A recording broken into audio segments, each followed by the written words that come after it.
দুর্নীতি, লুটপাট ও গুম-খুনের রাজত্ব চালিয়ে দেশে একটি ফ্যাসিবাদী সরকার ব্যবস্থা কায়েম করা হয়েছে।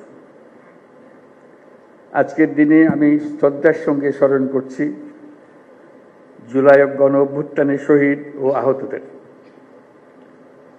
তাদের আত্মত্যাগের কারণে আমরা একটা নতুন বাংলাদেশ গড়ার স্বপ্ন দেখার সুযোগ পেয়েছি।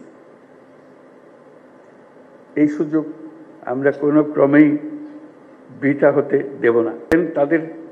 তারা জীবদ্দশায় এই প্রাপ্তি দেখে যেতে পারেননি, এটা অত্যন্ত বেদনাদায়ক।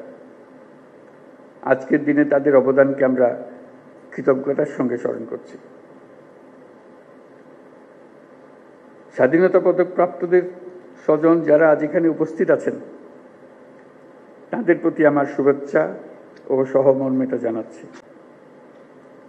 9 মাসের যুদ্ধের মধ্য দিয়ে স্বাধীন হয় বাংলাদেশ। আজকের দিনে গভীর শ্রদ্ধার সঙ্গে স্মরণ করছি স্বাধীনতা যুদ্ধে সকল বীর শহীদ ও মুক্তিযোদ্ধাদের।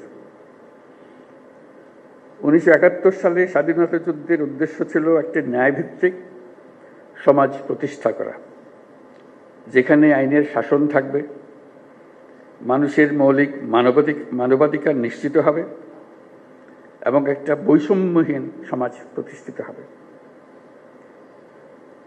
কিন্তু স্বাধীন বাংলাদেশে এখনো ন্যায়ভিত্তিক সমাজ প্রতিষ্ঠা করা যায়নি। দীর্ঘদিন ধরে এই দেশের মানুষকে তাদের ভোটাধিকার থেকে বঞ্চিত করা হয়েছে। মানব সভ্যতার ইতিহাসে কলঙ্কিত এক হত্যাযজ্ঞের দিন 1971 সালের আজকের রাতে পাক হানাদার বাহিনী নিরস্ত্র ঘুমন্ত বাঙালির উপর নির্মমভাবে গুলি চালিয়ে হাজারো মানুষকে হত্যা করে। 25 মার্চ থেকেই এদেশের মানুষ সশস্ত্র প্রতিবাদে জেগে উঠেছিল।